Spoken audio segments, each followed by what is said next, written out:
Irma Grese, born in 1923, hailed from a small German village. Her early years were spent in the quiet, pastoral settings of rural Germany. Life was ordinary, even harsh, in rural Germany during that time. The village was characterized by its simplicity and the daily struggles of its inhabitants.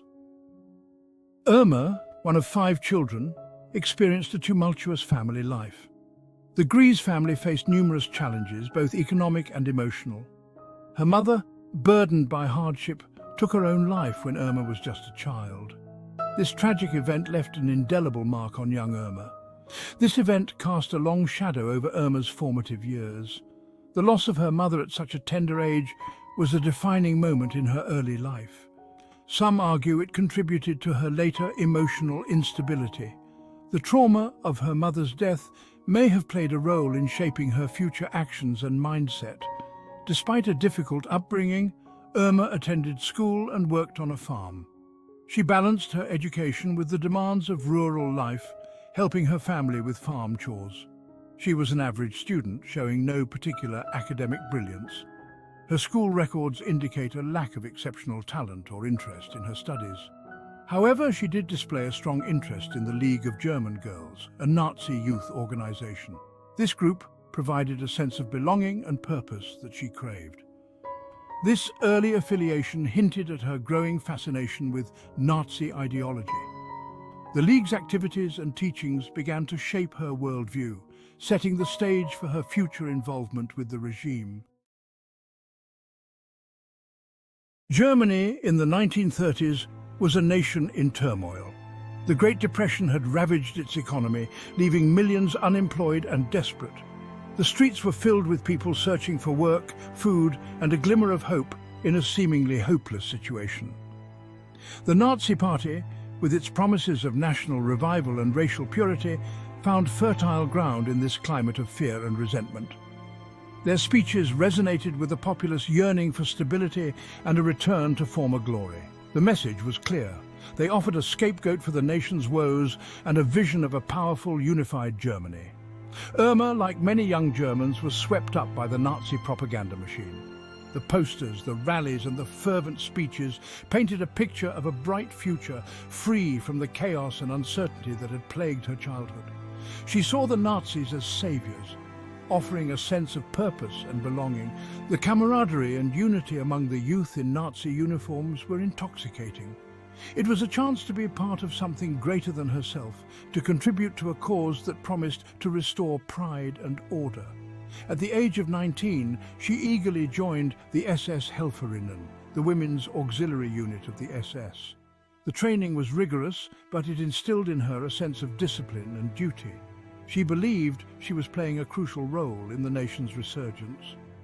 This decision marked a turning point in her life, setting her on a path toward unimaginable cruelty.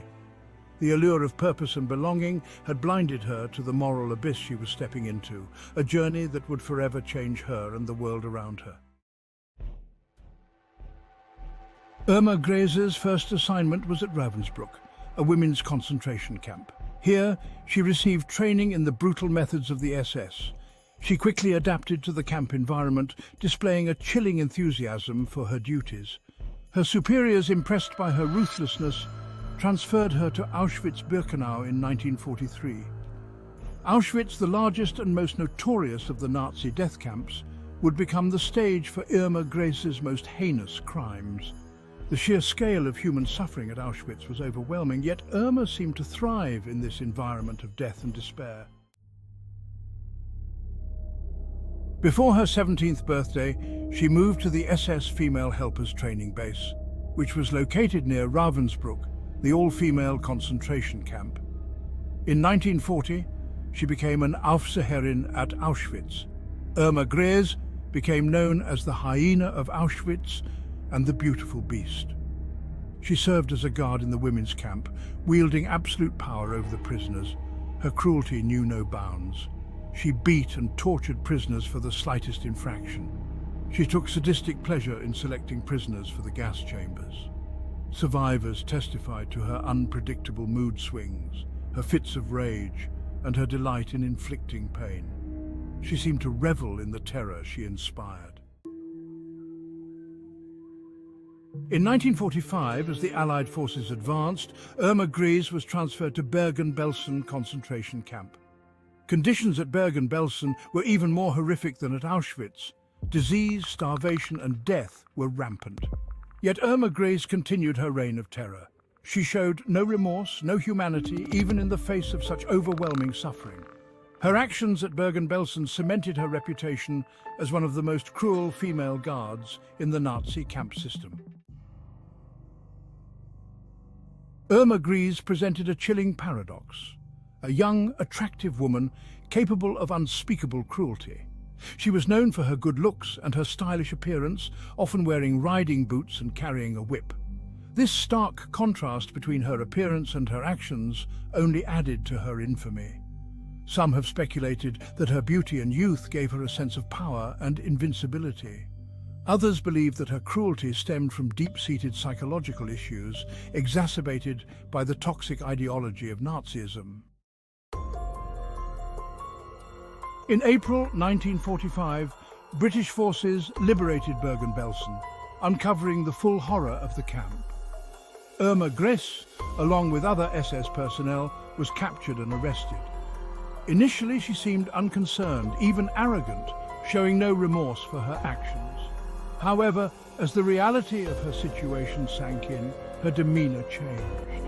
She was charged with war crimes and crimes against humanity, along with 44 other camp staff. The accusations against her centered on her ill treatment and murder of those imprisoned at the camps. The trial of Irma Grese and her co-defendants began in September 1945 at Lüneburg, Germany. It was one of several trials held by the Allied forces to hold Nazi war criminals accountable for their actions. The evidence against Irma Grese was overwhelming. Survivors recounted her brutal acts in harrowing detail. They provided detailed testimony of cruelties and also claimed that she beat some women using a plaited whip. Despite attempts by her defense team to portray her as a victim of circumstance, the court found her guilty on all charges. Irma Grese was sentenced to death by hanging. At the age of 22, she was the youngest person executed for war crimes under British law.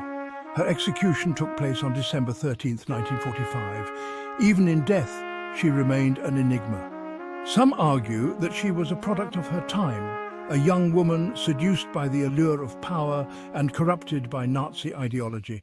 Others see her as a sadist, a monster who took pleasure in inflicting pain. The story of Irma Grese is a chilling reminder of the dark side of human nature.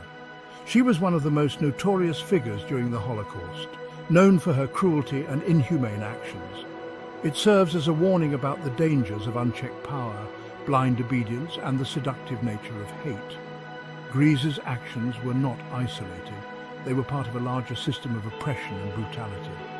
Her crimes, though committed over 70 years ago, continue to shock and horrify us.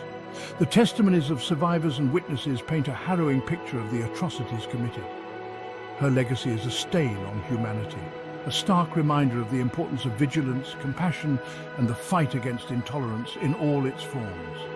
We must educate future generations about these dark chapters in history. We must never forget the victims nor the perpetrators of such atrocities, lest history repeat itself. By remembering, we honor those who suffered and ensure that such horrors are never repeated.